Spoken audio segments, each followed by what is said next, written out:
What if everything you thought you knew about Meghan Markle was just a carefully constructed story? What if behind the smiles, the glamorous red carpet appearances, and the seemingly perfect royal life, there were secrets so explosive that even the monarchy itself could no longer ignore them? Within the past few weeks, sources close to Buckingham Palace have revealed information that has sent shockwaves through the corridors of power, leaving King Charles furious and taking actions that no one in the modern royal era has dared to attempt. What happened next would not just rock the tabloids, it could change the future of the royal family itself. Before we continue, please hit the like button, subscribe to the channel, and turn on the notification bell for updates. It began quietly, as so many scandals do, in whispers. Meghan Markle had, for years, been celebrated as a symbol of modernity, charm, and independence within the royal family. Fans adored her, the media fawned over her every appearance, and even the staunchest royal traditionalists had to admit she brought an undeniable spark to a centuries-old institution. But beneath the polished public image, there were meetings, correspondences, and associations that were never meant to see the light of day. And now, after painstaking investigation, verified evidence has emerged linking her to one of the most notorious figures in modern history, Jeffrey Epstein. The revelation is staggering. To understand the gravity of this, one must consider who Jeffrey Epstein was and what he represented. He was more than a financier. He was a gatekeeper to some of the most powerful and secretive circles in the world. His network spanned politicians, celebrities, and the elite, a labyrinth of influence, secrecy, and scandal that has only grown more notorious in the years since his death. For Meghan Markle's name to appear in connection with Epstein is not merely news, it is seismic.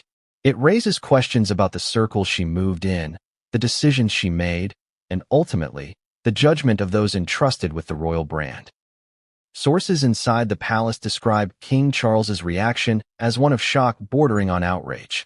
The initial discovery reportedly came from an internal investigation, a quiet review of documents that were not intended for public eyes.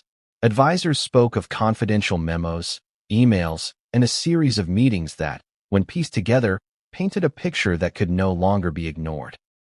And for a monarch who had long prided himself on discretion, prudence, and protecting the dignity of the crown, the decision he faced was monumental. But before we get to that, we need to rewind. Because the story of Meghan Markle's rise and the shadows that now threaten her did not happen overnight. It began with a young woman navigating Hollywood, ambition in her eyes and charm in her smile. She carved a path in television, built a brand, and eventually caught the eye of a prince. A man destined to inherit one of the most scrutinized positions in the world. Their union was celebrated globally, a fairy tale that seemed to bridge worlds, royalty and celebrity, tradition and modernity, duty and individuality. Yet fairy tales have shadows, and sometimes those shadows linger long enough to alter destinies. What exactly connected Meghan to Epstein? Was it direct interaction, mutual acquaintances, financial ties, or something else entirely? While the evidence is complex and layered, insiders insist that it is verifiable, documents, correspondence, and other forms of proof that make denial nearly impossible. Some of these connections are subtle, easily overlooked in the public eye, yet when examined in the full context, they tell a story that the palace could not ignore. It was enough to push King Charles to take action unprecedented in modern royal history. A move that would remove Meghan Markle from her position within the royal family entirely. The palace, notoriously meticulous in managing both public perception and internal affairs, was suddenly forced into a state of crisis. Advisors scrambled, legal teams convened in urgent meetings, and communication channels were monitored like never before. The stakes could not have been higher, not just for Meghan, not just for King Charles, but for the monarchy as a whole. Every step was calculated, every word measured, and yet the gravity of the revelations meant that swift and decisive action was required. At the heart of this story lies an unsettling contradiction. Meghan Markle, the woman adored by millions around the globe, could now be viewed through an entirely different lens. How could someone so carefully curated for public affection have ties to a figure so infamous? How could her image as a modern, progressive royal be reconciled with associations that the world would instantly deem scandalous? The answers are buried in a complex web of social circles, private communications, and alliances that, until now, were invisible to the public eye. And there is more to the story than just scandal. There is betrayal, tension, and drama at the highest levels of one of the world's oldest institutions. Imagine King Charles, a man steeped in tradition, discovering that the woman married to his son and the mother of his grandchildren was entangled in secrets that could irreparably damage the crown. What do you do when loyalty collides with evidence? When affection is weighed against duty? The choices are painful and the consequences irreversible. Even the timing is extraordinary. These revelations come at a moment when the royal family is already under scrutiny, when the public eye is sharper than ever, and when trust in the monarchy hangs by a delicate thread. A single misstep could ignite public outrage, international media firestorms, and political debate. For King Charles, the calculus was clear, action was required, and the decision could not be delayed. Yet while the palace may have moved swiftly behind closed doors, the story leaked, as these things inevitably do. Leaks surfaced in elite circles first, quiet mentions in confidential briefings, hushed conversations among advisors, subtle allusions in private correspondence. Slowly, the world began to piece together a narrative that was far more complex, far more damning, and far more compelling than anyone had anticipated. At the center of it all is a question that has gripped the imagination of many. What exactly did Meghan know, and when did she know it? Was she an unwitting participant in these circles, a bystander caught in the wrong places at the wrong times? Or was she more deeply involved than her public persona ever suggested? These are the questions that have fueled speculation, triggered internal palace investigations, and ultimately led to King Charles taking the unprecedented step of severing her from the royal fold. But the story does not end there. Because as dramatic as the removal itself was, the consequences ripple far beyond the walls of Buckingham Palace. They touch on the very integrity of the monarchy, the trust of the public, and the legacy of a family that has endured centuries of scrutiny. And as details continue to emerge, one truth becomes undeniably clear: nothing in the royal family will ever be the same again. So, what exactly happened behind the palace doors? What evidence surfaced that forced King Charles to act with such urgency? And how will this scandal reshape the lives of everyone involved, from Meghan Markle to the monarchy itself? In the chapters that follow, we will uncover every detail. Verified documents, insider testimonies, and shocking twists that will leave you questioning everything you thought you knew. What if the perfect picture everyone saw wasn't what it seemed? Meghan Markle's life, from the outside, looked flawless. Red carpet appearances, magazine covers, charity events, glamorous vacations, the kind of life that millions dream of but few achieve. To the world, she had it all: fame, influence, a loving husband, and a fairy tale place in the British royal family. But the calm, glittering surface hid currents far darker, and the first whispers of trouble began long before anyone suspected. It started subtly, not with a scandal or a headline, but with patterns that insiders began noticing. A private call here, a discreet meeting there, social interactions that seemed ordinary at first glance but, in hindsight, carried implications far weightier than anyone imagined.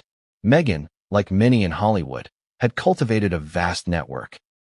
She moved among influential figures, powerful executives, and world-renowned celebrities. On its own, this network was unremarkable.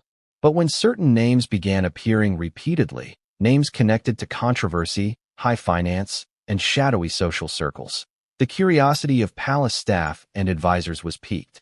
For years, the royal family had navigated its fair share of crises.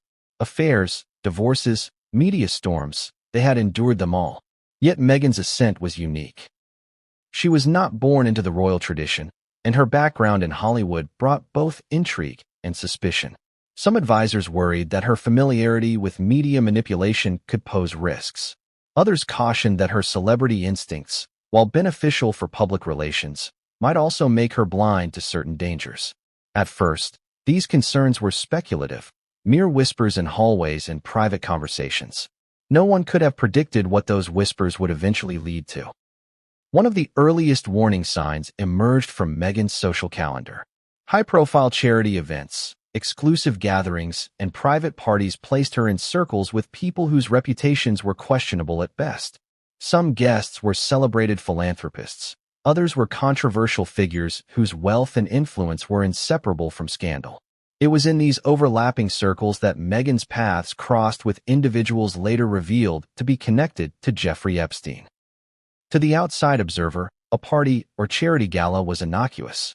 To the careful eye of palace investigators, the connections formed in these settings would later appear like a map, a web linking her to people who should never have intersected with the monarchy.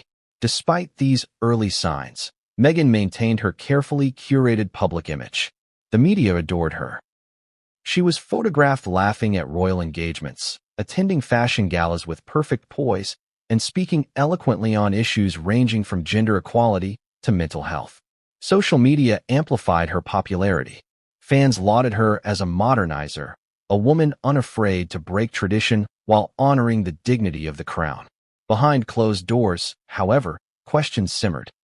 Advisors noted her late-night calls and discreet meetings, her constant international travel, and her remarkable ability to navigate elite circles with ease. To some, it seemed strategic. To others, it was a red flag. This duality, the public adoration versus private scrutiny, set the stage for the storm that would come. On the surface, Meghan's life seemed flawless. But beneath that surface, patterns began forming, patterns that would later be linked to some of the most notorious figures of the era. The palace had long maintained a see but do not speak policy regarding matters that could tarnish reputations. Yet as the first pieces of evidence came to light, the gravity of what they revealed could no longer be ignored. The calm of Meghan's rise was also accompanied by subtle tensions within the royal household. Courtiers observed her growing influence over certain members of the family, her increasing presence in decision-making, and her ability to sway public narratives. Some members of the household were quietly skeptical of her intentions. They admired her charm and intelligence, but questioned the transparency of her networks. Was Meghan simply an ambitious newcomer navigating a centuries-old institution, or was there something more calculated beneath her polished demeanor? These questions lingered, unanswered, until the connections to Epstein began to surface. It's essential to understand the mindset within the palace at this stage. The monarchy is, by nature, conservative, valuing discretion and long-term stability above all else. When advisors detect irregularities, even subtle ones, they treat them with gravity. A single misstep could result in scandal, damage the institution's credibility, or ignite public outrage. Meghan's rising influence, coupled with the growing hints of connections that should have been impossible for a royal, placed the palace on high alert. Private meetings were convened, and subtle monitoring of communications began, not to invade privacy, but to safeguard the reputation of the crown. Meanwhile, Meghan's personal life continued under the relentless gaze of the media. Paparazzi followed her every move, social media amplified every smile and misstep, and gossip columns speculated endlessly on her relationships within the palace. To the public, it was all glamour and charm. But for those watching behind closed doors, there was a tension building, a feeling that the perfect image was about to fracture. Advisors noticed inconsistencies in stories, unexplained meetings, and a network of associates whose backgrounds were opaque. It was the calm before the storm, and the storm was closer than anyone realized. One particularly illuminating episode involved a quiet visit to an exclusive event in New York. Meghan's attendance was unremarkable in itself. What caught the palace's attention was the company she kept. Documents later reveal that this event included several figures with direct ties to Epstein. At the time, it appeared casual, a social engagement, nothing more. But in retrospect, it was a critical junction, a point where connections were strengthened, trust was built, and paths were crossed that would later have profound consequences. The palace's internal discussions around these early signs were intense. Advisors debated the extent to which Meghan's associations could impact the family, how information could be verified without causing a public scandal, and whether her intentions were malicious or simply naive. The consensus was cautious. Observe, document, and prepare. They could not act prematurely, but neither could they ignore what they were seeing. The delicate balance of protecting the crown while managing a beloved public figure required precision, patience, and foresight. Meanwhile, Meghan herself remained seemingly unaware, or at least unaffected by, the undercurrent of scrutiny. Her focus appeared directed outward: philanthropic work, public appearances, and maintaining her image. She cultivated an aura of control, projecting calm confidence while navigating complex social networks. Yet for all the careful curation, the palace had started to map her associations, noting patterns that, combined with emerging evidence, would later create a troubling narrative. And then, the first undeniable connections to Epstein began to surface. Initially, they were subtle. A dinner attended by mutual acquaintances, a reference in financial documents, a name mentioned in passing correspondence. On its own, each instance might have seemed inconsequential. But together, the pieces began to form a mosaic that raised alarm bells within Buckingham Palace. Advisors and investigators began piecing together timelines, cross-referencing guest lists, meetings, and travel logs. It was meticulous, painstaking work, the kind that can take years to unravel fully. But in this case, the urgency could not be ignored. The calm before the storm was ending. What had once been whispers and hunches was solidifying into a narrative that demanded action. The palace understood that once these connections were made public, the fallout would be immediate and intense. The monarchy's reputation, carefully cultivated over centuries, faced one of its most serious challenges. And at the center of it all was Meghan Markle, whose rise from Hollywood starlet to royal insider had been swift, but whose network had now placed her in unprecedented danger. In many ways, the calm was deceptive. To the public, Meghan appeared untouchable, admired, and celebrated. But within the palace walls, the tension was palpable. Advisors debated, monitored, and documented every movement, aware that the smallest misstep could escalate into an international scandal. Meghan's carefully managed public persona clashed with the growing concerns of those sworn to protect the institution.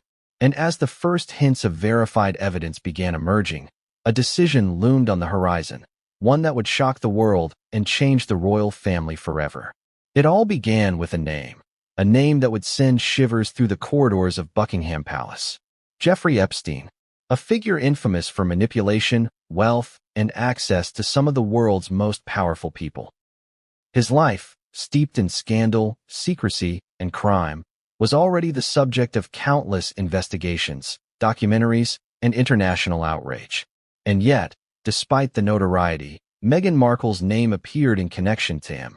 Initially subtle, almost invisible to the public eye, but undeniable once traced carefully through documents, social records, and insider testimonies.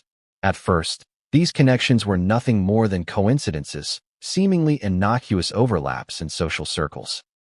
Meghan attended elite charity events, fundraisers, and high-profile parties. Epstein had been known to attend similar gatherings, often in the same cities, surrounded by the same network of influential figures. For casual observers, it meant nothing. For palace investigators, patterns began to emerge. One guest here, another there. People who could link one of the most notorious networks in modern history to someone in the royal family. Palace sources described the moment they first noticed the pattern as chilling. Advisors reviewing Meghan's social calendar and guest lists began to realize that she had more interactions than expected with individuals connected to Epstein. The connections were subtle: shared acquaintances, joint attendance at exclusive events, and private meetings under the guise of philanthropy or business. To an outsider, these associations were harmless networking. To a monarchy acutely aware of public perception, the implications were severe. Consider the stakes. Epstein's legacy is not one of philanthropy or benign influence. It is one of manipulation, exploitation, and secrecy. Anyone linked to his inner circles, regardless of intention, would be viewed under a lens of suspicion. And for Meghan, a royal, the scrutiny was exponentially magnified. Every move, every handshake, every dinner guest became a potential headline, a possible scandal waiting to erupt. The palace began quietly tracking her movements, compiling a dossier that included dates, names, and events. They cross-referenced attendance records from high-profile gatherings with known associates of Epstein, looking for overlaps. At first, nothing seemed definitive, just patterns that raised eyebrows. But then came the first smoking gun. Documented interactions that were more than casual.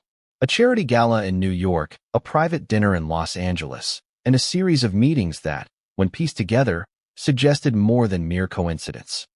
It was here that the first questions arose. Did Meghan knowingly associate with Epstein or his network?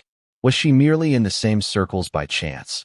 Or did her ambitions place her deliberately in proximity to people with influence, no matter how controversial? These questions were not rhetorical. They would become central to palace investigations and, later, to the global media storm. Advisors had to consider every possibility. Could she have been naive, unaware of the darker sides of her social acquaintances? Or was there a deeper, more deliberate involvement? The evidence was subtle but undeniable. Documents revealed interactions with individuals who were directly implicated in Epstein's affairs, including joint attendance at high-profile events, financial contributions routed through intermediaries, and communications that suggested familiarity and trust. On its own, each piece might have been dismissed. But together, they formed a pattern that made palace officials sit up, alarmed at the potential consequences. One source close to the investigation described the moment as an awakening. For years, Meghan had been carefully curated in public perception, charming, philanthropic, and modern. Her image was carefully managed to align with the monarchy's evolving narrative of inclusion and progress. Yet now, the palace faced the reality that her network included individuals whose names were synonymous with scandal. The calm, controlled rise of Meghan Markle was being reframed, not as a fairy tale, but as a prelude to controversy. What made the situation even more volatile was the timing. The monarchy was already under intense scrutiny, both domestically and internationally. Media narratives surrounding royal finances, family disputes, and public image were volatile enough. The potential for a connection, however indirect, to Epstein threatened to ignite the most explosive scandal in decades.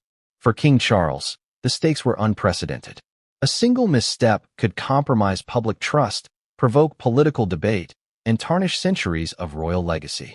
The palace's internal investigation was meticulous. Advisors traced every interaction, verified attendance at events, and sought corroboration from multiple sources. Emails, private correspondence, and social records were cross-referenced. Investigators worked quietly, aware that any leak could have catastrophic consequences. Meanwhile, Meghan's rising profile continued to draw public attention, amplifying the potential impact of any revelation. Every appearance, every speech, every public engagement became a focal point of scrutiny. It is important to understand the mindset of the monarchy at this juncture. The royal family operates on principles of discretion and prudence. Rumors alone are insufficient to prompt action. Evidence must be verifiable, compelling, and capable of withstanding public scrutiny. That is why the palace waited, observing patterns over months, until a clear narrative began to emerge. The connections to Epstein were no longer speculative. They were documented, undeniable, and verified. The first tangible proof came in the form of event records and photographs, capturing Meghan in proximity to individuals linked to Epstein's network. At first glance, they seemed innocuous. She was attending charity dinners, speaking at panels, and participating in philanthropic initiatives. But advisors knew better. The context, timing, and associations were critical. Each appearance was a piece of a larger puzzle, one that was slowly revealing a pattern of proximity and engagement that could not be ignored. Emails and correspondence added further weight. Messages between Meghan and intermediaries revealed knowledge of certain connections and interactions that had previously been invisible to the public. Some were casual, even friendly. Others hinted at awareness of the significance of her associates. The palace reviewed every line, cross-referenced every date, and mapped the network with painstaking precision. By the time they had completed their initial review, the pattern was unmistakable. Meghan Markle, the beloved royal, had undeniable links to figures associated with Jeffrey Epstein. This was a turning point. For the palace, the calm before the storm had ended. What had once been subtle concerns and private observations had crystallized into a reality that demanded action. King Charles faced a decision unlike any other in modern royal history. The question was no longer about perception or public opinion. It was about integrity, legacy, and the potential fallout from associations with one of the most controversial figures of the century. But even with evidence in hand, uncertainty lingered. Was Meghan's involvement intentional? Could she have been manipulated by those around her? Or was this a case of coincidence amplified by circumstance and social proximity? These questions drove a deeper investigation, one that would uncover further connections and ultimately force the monarchy into the unprecedented decision to remove her from the royal family. As palace investigators dug deeper, the implications became increasingly alarming. Associations that had once seemed tangential now appeared central, revealing a network of connections that intersected with Epstein's world in ways no one had anticipated. Advisors realized that the public perception of Meghan Markle, a modern, progressive, beloved royal, was about to clash violently with the emerging reality of her social and professional associations. And yet, Meghan herself remained unaware of the depth of the investigation. Her focus was outward: charity work, media appearances, family life. To the casual observer, everything appeared normal. But behind closed doors, the palace was preparing for a crisis unlike any it had faced in decades. The storm was no longer on the horizon. It had arrived. What no one anticipated, however, was how quickly the palace would move once the full scope of evidence was compiled. The connections, once subtle and seemingly insignificant, were now undeniable. They demanded a response, one that would shake the monarchy, captivate global attention, and change Meghan Markle's life forever. Imagine being King Charles in that moment. A monarch whose life has been devoted to duty, discretion, and the careful stewardship of centuries-old traditions suddenly confronted with information that shakes the very foundation of his family. A connection between Meghan Markle and Jeffrey Epstein, a man whose name is synonymous with scandal, secrecy, and exploitation. The realization didn't just raise eyebrows. It triggered what insiders are calling a shockwave through the palace, reverberating from the private offices of the king to the outer corridors where courtiers, aides, and advisors scrambled to comprehend the magnitude of the situation. The initial discovery came quietly but carried immediate weight. Advisors, working in secret, presented evidence pieced together from months of careful observation, event records, correspondence, and verified social connections. At first, the king reportedly refused to believe it. Meghan, after all, had married into the family under the brightest global spotlight, adored by millions, and consistently portrayed as a modernizing force within the monarchy. Could this be true? Could someone so carefully curated and publicly celebrated have associations that were this damning? The answer, it quickly became clear, was yes. The shock was not just personal, it was institutional.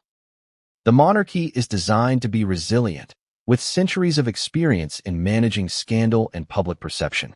Yet this situation was unprecedented.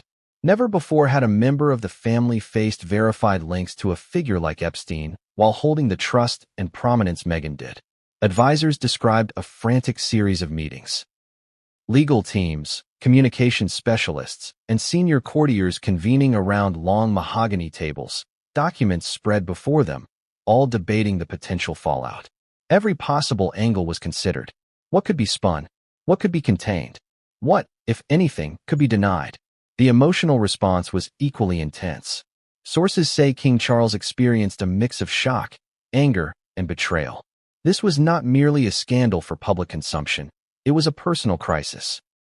Here was a woman who had become part of the family, the mother of grandchildren, now tied to a network of figures whose reputations were irreparably stained. The king, known for his commitment to loyalty and family, was faced with a dilemma that combined both personal and professional stakes. How does one balance love, trust, and duty when confronted with evidence that threatens the very institution you are sworn to protect? Courtiers described the atmosphere within the palace as tense, almost electric. Normally quiet halls echoed with urgent conversations, whispered debates, and the occasional raised voice. The king convened multiple internal councils, each charged with assessing not only the validity of the evidence, but the ramifications of every potential decision. Should Meghan be confronted directly? Should the matter remain private, contained behind palace walls? Or was the situation now so serious that immediate, decisive action was required to protect the integrity of the monarchy? Adding to the pressure was the knowledge that the public's trust was fragile. Social media, tabloids, and international news outlets were already fixated on every aspect of Meghan's life. A leak of this nature would not remain confined to secret memos or closed-door meetings. It would explode into a global story, scrutinized and dissected by millions. Advisors warned that any delay could be catastrophic, yet haste carried its own risks. Acting prematurely without full verification could backfire, further complicating an already volatile situation. Amid this chaos, one detail stood out: the evidence was verified. This was not rumor or innuendo. It was documentation, correspondence, and eyewitness accounts that could not easily be disputed. And this verification transformed the palace's shock into urgent action. The king reportedly said that discretion was no longer optional. The evidence demanded accountability, and accountability could not be postponed. The calm, carefully curated image of Meghan Markle was crumbling, and the ripple effects were immediate. Even allies of Meghan within the palace were forced to confront the reality. Advisors who had once championed her charm and progressive influence now faced the uncomfortable task of balancing loyalty with duty. Some argued for private confrontation, while others pushed for more decisive measures. Every discussion was fraught with tension as advisors wrestled with potential fallout, both personal and public. The stakes could not have been higher. Meanwhile, the media remained oblivious to the full scope of what was unfolding. Paparazzi and reporters continued to capture Meghan's public appearances, charity galas, fashion events, and royal engagements. To the outside world, life seemed normal. But behind the palace walls, the atmosphere was far from it. King Charles and his closest advisors were engaged in what insiders describe as one of the most intense periods of crisis management in modern royal history. Every decision carried weight. Every word could become a headline. Every action could have far-reaching consequences. The shockwave extended beyond the immediate palace staff.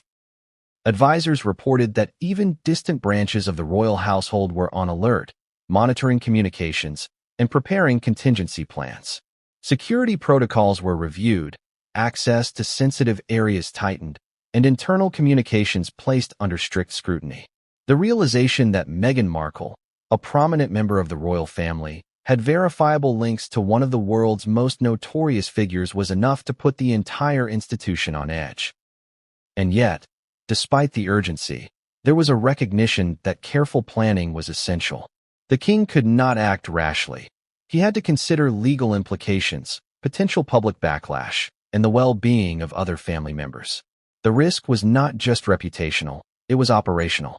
Advisors repeatedly emphasized that any misstep could compromise not only the monarchy's public image, but also its internal cohesion. One wrong move could ignite dissent, create factions, or even provoke international attention in ways the palace could not control. The emotional toll on King Charles is said to have been immense. For decades, he had been groomed to protect the crown, uphold tradition, and maintain stability. Now, faced with evidence that challenged both family loyalty and public trust, he found himself navigating uncharted territory. Sources close to the palace describe a man struggling to reconcile love for his family with the weight of duty, a monarch forced to make decisions that would alter lives forever. The first tangible action came in private. The king convened a meeting with Meghan Markle, advisors, and senior legal counsel. It was described as quiet but intensely tense. The room was charged with emotion, anticipation, fear, and the unspoken knowledge that what transpired here could change the monarchy forever. Meghan reportedly remained composed, yet the advisors sensed an undercurrent of tension, a recognition that the palace's discovery could not be ignored. Behind closed doors, the palace also began contingency planning. Advisors drafted statements, prepared for potential leaks, and strategized how to manage international scrutiny. Every detail was considered: timing, phrasing, and potential reactions from both the public and the media. It was meticulous, precise, and unprecedented. The shockwave that began with the discovery of Meghan's associations had now reached full intensity, touching every corner of the palace and reverberating outward toward a public that would soon demand answers. But even as plans were being formulated, uncertainty lingered. How would Meghan respond? How would the media react if even a fraction of this information leaked? Could the monarchy survive the scandal without irreparable damage? These questions haunted advisors, creating a pressure cooker atmosphere that few had experienced in modern times. The stage was set. The calm had ended. The shock wave was spreading, and King Charles was preparing to make decisions that no one would forget. The palace had reached a pivotal moment, one that demanded swift, decisive, and unprecedented action. When Meghan Markle was first confronted with the findings, the palace expected tension. What no one anticipated was the storm of emotion, calculation, and defiance that followed. Inside the quiet, heavily secured walls of Buckingham Palace, she faced King Charles, senior advisors, and legal counsel. A gathering that felt less like a conversation and more like an inquisition. The air was thick with anticipation. Every word mattered. Every gesture could signal innocence or guilt. And in that room, Meghan's reaction would set the tone for the months, and perhaps years, of turmoil that followed. At first, Meghan appeared calm, composed, the picture of poise and control that had been her trademark in public appearances. She smiled, nodded politely, and listened as the evidence was laid out before her. The social connections, the meetings, the correspondence, and the documented overlaps with individuals tied to Jeffrey Epstein. Advisors recount that she took in every word with a measured expression, her gaze steady, her body language controlled. To the untrained observer, it seemed like she was processing information, weighing her next words carefully. But beneath the surface, the palace sources say, there was a storm of emotion. Shock, confusion, anger, perhaps even fear. Meghan, accustomed to navigating complex social networks and media narratives, understood the gravity of what was unfolding. She realized, as those in the room did, that her life, and the life of the family she had married into, was about to change irrevocably.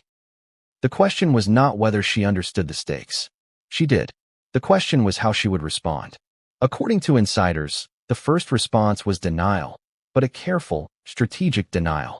Meghan reportedly questioned the evidence, challenged its interpretation, and asked for clarifications. She probed the sources, testing the strength of the palace's claims, and sought to understand the context behind each documented connection. Was it circumstantial? Coincidental? Misrepresented? These were questions she raised calmly but pointedly, demonstrating a keen awareness of both optics and implications.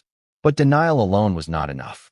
The palace expected some resistance, some argument, but what followed was described as defiance. Meghan, sources say, subtly shifted the tone from questioning to asserting control. She emphasized her charitable work, her public engagements, and her personal intentions, highlighting how these efforts demonstrated her integrity. To the palace, this was both predictable and unnerving. Predictable because Meghan had always been media savvy. Unnerving because it suggested she was preparing to fight back, both privately and publicly, against the narrative that was building around her. The tension in the room escalated quickly. Advisors watched as Meghan's tone grew more assertive. She questioned the scope of the investigation, the motives behind the scrutiny, and the interpretations of the documented connections. Every assertion, every counterpoint, was precise. Every word was designed to protect her reputation while challenging the conclusions drawn by the palace. In other words, Meghan Markle, known for her charm and charisma, was now deploying those very skills in a high-stakes defense that few could match. King Charles, sources say, was both frustrated and conflicted. Here was a woman whose public persona he had hoped to trust, now confronting him with a mix of calm reasoning and subtle pressure. Advisors describe a difficult balancing act. The king had to maintain authority, weigh the evidence, and protect the crown, all while engaging with a member of the family whose influence and potential media reach was immense. It was not just a family matter. It was a crisis of unprecedented scale for the monarchy. Adding to the drama was Meghan's awareness of public perception. Insiders claim she understood that even private meetings could later leak. Her questions, her tone, and her assertions were all carefully calibrated to ensure that, if the conversation ever became public, she would appear reasonable, measured, and dignified. Every word, every pause, every expression was a calculated move in a game where the stakes were both personal and institutional. Yet, for all her composure, the palace could see cracks in her armor. The tension between denial and defiance was palpable. Advisors observed fleeting moments of frustration, subtle expressions of anxiety, and hints of uncertainty, small, human moments in a woman otherwise skilled at controlling narrative. It was these micro-expressions, according to insiders, that made the palace realize that Meghan understood the magnitude of the situation and the potential consequences of any misstep. While the initial meeting was tense, it did not resolve the crisis. Meghan's reaction forced the palace to reconsider its strategy. Advisors debated whether to confront her further, to gather additional evidence, or to escalate the matter immediately. Every option carried risks. A forceful approach could provoke public controversy. A cautious approach could allow leaks or misinterpretations to spiral out of control. The room was tense, and every decision had long-reaching implications. What made Meghan's reaction particularly consequential was her network. Sources inside the palace noted that she had cultivated allies both inside and outside royal circles, friends, advisors, and media contacts who could influence public perception. Her composed defiance suggested that she might leverage these connections if she felt threatened, turning the scrutiny back on the palace or amplifying her own narrative. This added a layer of complexity to an already volatile situation. Beyond strategy, there was emotion. Sources suggest that Meghan felt betrayed, believing that her intentions had been misjudged and that her personal life was being unfairly scrutinized. The conflict between personal sentiment and institutional duty created a charged atmosphere.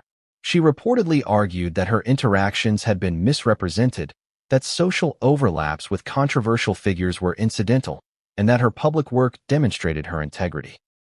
But despite her assertions, the palace remained unconvinced. The evidence, meticulously verified, could not be dismissed. The confrontation lasted hours. Discussions cycled through evidence, intent, and perception. Legal advisors outlined potential consequences, both for Meghan and for the monarchy. Senior courtiers emphasized the fragility of public trust, while communications specialists warned of the media storm that could erupt. Every angle was considered. Every scenario played out in detail. And throughout it all, Meghan maintained her composure, walking a tightrope between reasoned defense and assertive defiance. By the end of the meeting, the palace understood one thing. Meghan's reaction would not be passive. She was prepared to challenge, to defend, and to assert control. And in doing so, she had signaled that the unfolding crisis would not be straightforward. It would require careful management, strategic decision-making, and unprecedented action by the king. The aftermath of the confrontation set the stage for what insiders describe as the most consequential decision in decades. Meghan's denial and defiance forced King Charles to weigh every possible outcome. Could she be trusted to act in the best interest of the family and the crown? Would further scrutiny inflame tensions publicly? Could private resolution contain the threat? These questions dominated palace discussions in the days that followed, creating an atmosphere of urgency and high stakes. And while Meghan maintained her outward composure, the palace knew that the storm was only beginning. The verified evidence linking her to Epstein was now undeniable. Her reaction, measured, defiant, and strategically calculated, had made one thing clear. The monarchy was about to confront a crisis unlike any in modern history. Once the palace realized the depth of the evidence linking Meghan Markle to Jeffrey Epstein, it wasn't long before the private storm began leaking into the public sphere. And in the age of instant news, social media virality, and relentless tabloids, the crisis that had been quietly brewing behind Buckingham Palace walls erupted into a media frenzy almost immediately. What started as hushed conversations between advisors and legal teams escalated into headlines, rumors, and viral speculation that reached every corner of the globe. The first signs of the media storm were subtle. Elite publications and insider gossip columns began hinting at tensions within the royal family, suggesting that a crisis was unfolding behind the palace doors. Anonymous sources teased unprecedented scrutiny on Meghan, and social media, as it always does, amplified every whisper into speculation, conjecture, and sometimes outright fabrication. Within hours, the world was abuzz with questions. What did Meghan know? How serious were her connections? And most importantly, how would King Charles respond? The frenzy escalated as investigative journalists began digging. Some obtained leaked documents, social calendars, and photos showing Meghan at events with individuals tied to Epstein's network. While much of this coverage was framed in cautious language, the implications were explosive. Even before official statements, millions of people worldwide were connecting the dots, forming opinions, and speculating on outcomes. What the palace feared most, the erosion of public trust, was rapidly becoming a reality. The impact was immediate and relentless. Social media erupted with hashtags, debates, and viral threads dissecting Meghan's every past move. Some fans defended her, arguing that coincidences do not equal guilt. Others condemned her, framing her as part of a web of influence that threatened to scandalize the monarchy. Memes, opinion pieces, and late-night commentary transformed the private crisis into a global spectacle. Palace staff monitored the public conversation constantly, aware that every trending topic could intensify scrutiny and complicate efforts to manage the fallout. The tabloids, ever hungry for sensational stories, went into overdrive. Front-page headlines painted Meghan as the royal in crisis, palace under siege, and links to Epstein royal family. Publications dug deep into her social and professional history, analyzing charity work, public appearances, and Hollywood connections for any potential overlap with controversial figures. Every dinner party, gala, and high-profile meeting was suddenly re-examined in light of the Epstein connection. What made this frenzy particularly dangerous for the monarchy was its speed and intensity. In previous decades, scandals could be contained or managed over weeks or months. Today, news spreads instantaneously. Social media, online forums, and international news outlets amplified every rumor, giving it life of its own. Within hours, the story had transcended borders, making Meghan and the royal family the center of global attention and scrutiny unlike anything in recent memory. Palace communications teams worked tirelessly to control the narrative, issuing careful statements, reiterating commitments to discretion, and emphasizing the monarchy's role in upholding integrity. But controlling the message in an age of viral speculation proved nearly impossible. Every attempt to calm the public waters was met with new rumors, leaks, and conjecture. Advisors described this period as a media wildfire, one that burned faster than anyone could contain. Adding fuel to the fire was the complexity of the allegations. Unlike typical celebrity gossip, this story had layers, verified evidence, social networks, international connections, and historical associations. It wasn't simply about behavior or style. It was about verified links to one of the most notorious figures in the world. Journalists and social media users alike dissected every nuance, leading to debates that ranged from plausible deniability to outright scandal. The palace had to navigate an environment where even speculation could cause reputational damage. Meanwhile, Meghan's allies in the media attempted damage control. Interviews, op-eds, and subtle leaks sought to frame her as a victim of circumstance, a woman caught in circles she neither controlled nor fully understood. Publicists highlighted her charitable work, her advocacy, and her role as a mother to shift the narrative from controversy to empathy. Yet even these efforts could not fully stem the tide. The very existence of verified evidence linking her to Epstein made denial insufficient. Facts, however subtle, outweighed spin in the eyes of the public and the press. What made the situation even more volatile was the timing. The royal family was already under intense scrutiny. Public debates about succession, finances, and family dynamics were ongoing. Any scandal involving Meghan Markle threatened to overshadow these issues, amplify existing tensions, and provoke criticism from both domestic and international audiences. The palace realized that controlling the story required not just careful statements, but decisive action, something that could not be delayed without risking further damage. The media frenzy also had personal consequences for Meghan. Reports suggested that she felt increasingly under siege, aware that every move she made was being analyzed, every word she spoke was being scrutinized, and every connection she had was being questioned.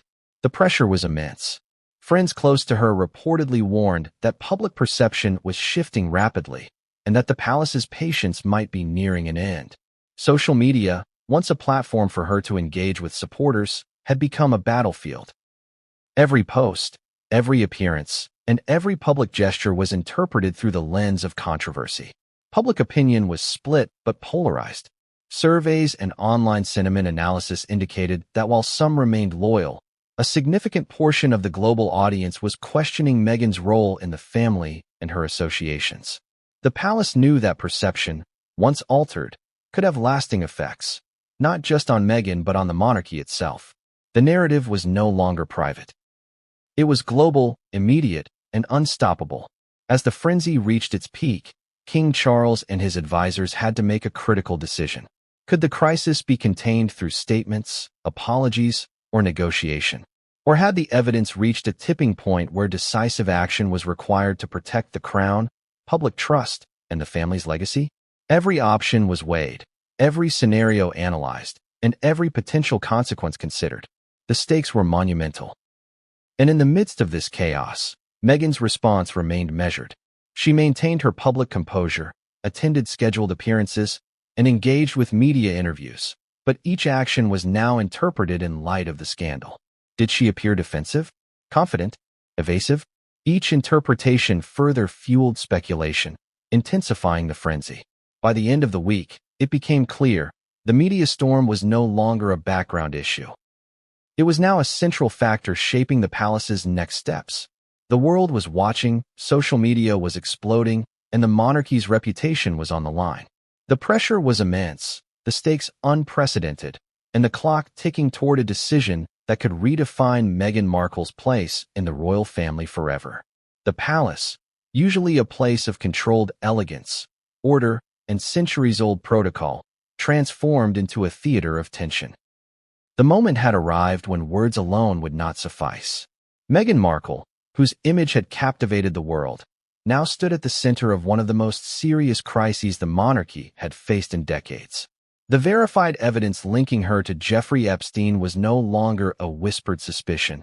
It was undeniable, documented, and explosive. King Charles, advisors, and legal counsel understood that a confrontation was inevitable. What they could not anticipate, however, was how calculated and high-stakes this confrontation would become. It began quietly in a secure room within Buckingham Palace. Advisors ensured that no distractions, no leaks, and no uninvited observers could interfere. Security measures were heightened, every exit monitored, and every communication scrutinized. Meghan was summoned. Not as a public figure, not as a celebrity, but as a member of the royal family whose actions now carried potential consequences of historic proportions. She entered with her usual composure, aware, insiders say, that the moment would define her future with the monarchy. King Charles, who had spent the preceding days reviewing every shred of evidence, greeted Meghan with a mixture of authority and controlled tension. His advisors quietly reminded him, every word, every gesture would matter. The king had to assert the seriousness of the situation without provoking unnecessary confrontation or public spectacle. But in his eyes, the gravity of the matter was clear. This was no ordinary scandal. This was a matter that threatened both family unity and the reputation of the crown itself. As the meeting began, the evidence was laid out systematically. Event attendance, verified correspondence, social interactions, and documented overlaps with Epstein's associates were presented. Advisors highlighted patterns, not isolated incidents, connections that formed a network, linking Meghan indirectly but undeniably to one of the most controversial figures of the era. Each point was supported by documentation, photographs, and credible witness accounts. The palace's meticulous preparation left no room for ambiguity. Meghan's initial reaction was, as expected, composed denial. She listened carefully, asked pointed questions, and subtly challenged the interpretations. Was this circumstantial? Could events have been misrepresented? Could coincidences explain the overlaps? Each question was precise, reflecting a woman accustomed to scrutiny and skilled in navigating complex social dynamics. Yet behind the calm surface, palace insiders sensed tension, a combination of calculated defense and awareness of how critical the moment was. The conversation quickly escalated. King Charles, maintaining his measured demeanor, emphasized the seriousness of the situation. He outlined the potential consequences, the impact on public trust, the threat to family cohesion, and the unprecedented nature of a verified connection to Epstein. Advisors corroborated each point, noting that while Meghan's intentions might be interpreted as benign, the associations themselves posed undeniable risks. The room, otherwise silent, felt charged with anticipation, like the still air before a storm breaks. Meghan, according to insiders, responded not with panic but with defiance. She framed her interactions within the context of philanthropy, public work, and networking necessary for charitable initiatives. She reminded the king and advisors of her contributions to causes she championed, emphasizing that her intentions had been entirely positive. Yet, even as she spoke, the palace noted an underlying awareness. She was negotiating the narrative, consciously shaping her defense in a high-stakes environment where every word could later be scrutinized. Tension reached a peak when advisors presented the more direct connections, interactions that were more than coincidental. Private dinners, joint appearances, and communications that, while not illegal, suggested a level of familiarity and access that the palace deemed unacceptable. These were the moments where Meghan's usual composure faced a test. Observers note that she remained outwardly calm, but subtle cues, tightened jaw, a slight pause in speech, measured glances, revealed the pressure she felt. King Charles then shifted the discussion from evidence to consequences. It was not a debate, it was a pivotal declaration. Advisors had outlined options ranging from private remediation to public distancing. The king emphasized the need for decisive action to protect the monarchy, asserting that the evidence required immediate and tangible steps. He reminded Meghan of the responsibilities that came with being a senior member of the royal family. Responsibilities that could not be compromised, no matter how personal the connection or how well-intentioned the individual believed themselves to be. Meghan responded strategically. She emphasized her loyalty to the family, her commitment to the crown, and her desire to maintain public dignity. Yet her tone, while polite, carried subtle tension. She was asserting her agency, making it clear that any decision affecting her position could provoke public debate and media scrutiny. In effect, she was signaling that she would not accept unilateral decisions lightly, even from the king himself. The confrontation was long, measured, and intense. Advisors described the room as a charged arena of intellect, strategy, and emotion. Every statement was deliberate, every counterpoint considered, and every subtle gesture analyzed. This was not merely a discussion. It was a negotiation with stakes that extended far beyond the individuals in the room. The king had to balance authority with diplomacy, clarity with compassion, and decisiveness with prudence. Meghan had to defend her position while navigating a reality where public perception and verified evidence were against her. As the hours passed, the palace understood that private negotiation would reach its limits. Meghan's defiance, while measured, demonstrated that she would not voluntarily step aside or acknowledge wrongdoing without a plan. The king and advisors realized that the next steps required more than discussion. They required action that would signal the seriousness of the situation, protect the crown, and restore confidence both within the palace and to the public. It was during this meeting that the first hints of removal were discussed, not in public terms, but in strategic contingency planning. Legal advisors outlined procedures for suspension, reassignment of titles, and communication strategies to manage media fallout.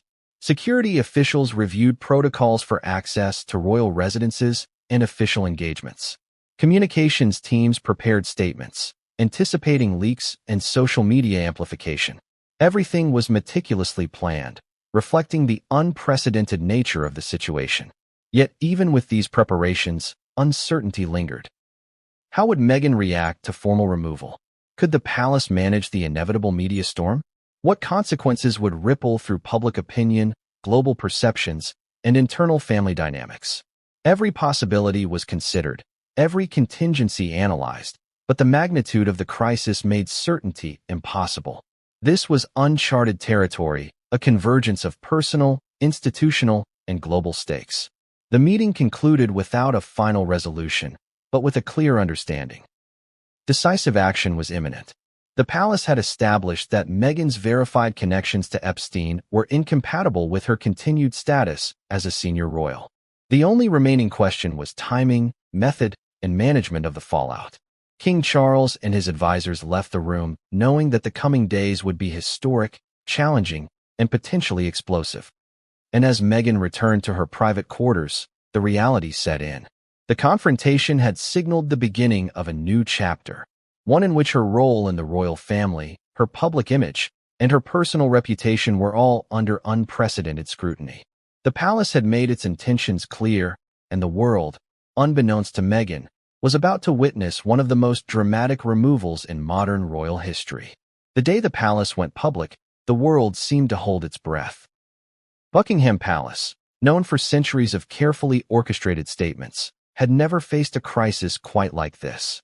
The verified evidence linking Meghan Markle to Jeffrey Epstein, once a private matter quietly assessed by advisors, was now being announced in a way that would make history. Social media feeds, news channels, and international headlines lit up within minutes, each one amplifying the gravity of the revelation. The announcement was precise, measured, and intentionally dramatic. The palace carefully crafted every sentence, every phrase, to achieve multiple objectives: convey the seriousness of the matter, protect the monarchy's integrity, and prepare the public for unprecedented action. The statement acknowledged the verified connections and highlighted the king's decisive response: removal of Meghan Markle from the royal family. Observers described the moment as electrifying. Cameras flashed as reporters recorded the official statement.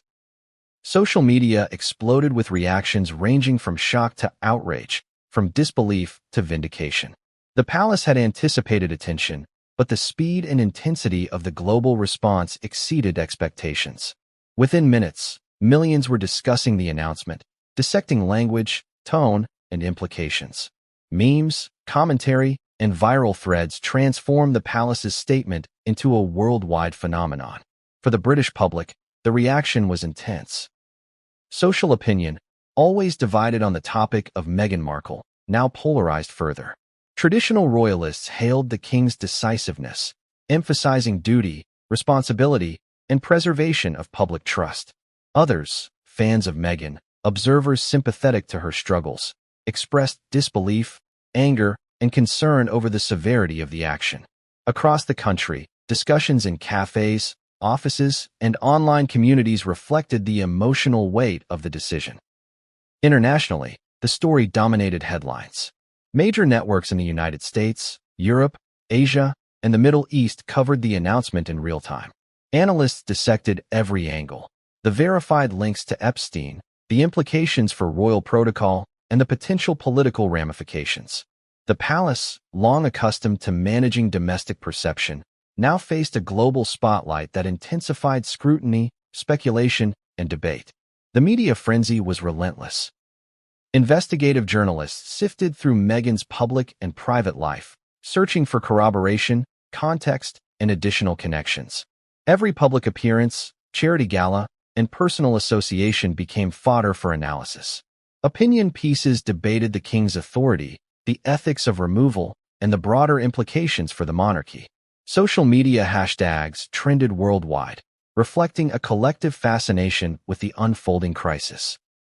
In the midst of this whirlwind, palace communications teams worked tirelessly. They monitored sentiment, managed leaks, and issued clarifications where necessary. The delicate balance of transparency and discretion was essential. Too much information risked sensationalism. Too little risked fueling speculation and rumor. Every update, every brief statement, was calculated to control the narrative while reinforcing the gravity of the decision. The announcement also prompted immediate reactions within royal circles. Family members were forced to respond to inquiries, manage private emotions, and navigate an environment charged with tension. Advisors noted that the removal of Meghan Markle would have ripple effects across the entire institution, affecting relationships, responsibilities, and future engagement with the public. Every decision going forward would be scrutinized not only for accuracy, but for symbolism. Public response was complex. Polls indicated a sharp split in opinion. Some viewed the king's action as necessary, emphasizing the importance of protecting the monarchy from association with scandal. Others expressed concern for Meghan's personal well-being, highlighting her charitable work, public advocacy, and role as a mother. Social media debates raged with unprecedented intensity, reflecting global fascination with the unfolding story. Even beyond public perception, the announcement carried operational consequences. Security protocols were adjusted, access to royal residences reviewed, and official engagements rescheduled or canceled. Legal teams prepared for potential challenges, media teams for scrutiny, and advisors for fallout management. The palace had to function as both institution and crisis response center, ensuring that the monarchy remained stable amidst unprecedented upheaval. Meghan's response, though not immediate, was closely monitored.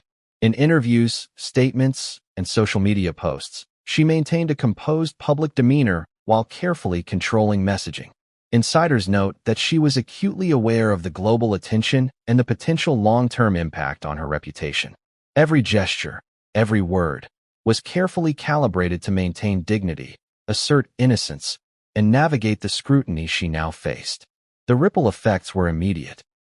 Allies, critics, fans, and detractors each reacted according to their perspectives. Former colleagues, friends, and associates weighed in publicly, offering opinions, defenses, or condemnation. Social media users dissected timelines, photographs, and events to find patterns and draw conclusions. Analysts and commentators debated the implications for both Meghan Markle and the monarchy itself. The announcement had created a situation that was now impossible to ignore or contain. Financial and political implications emerged as well.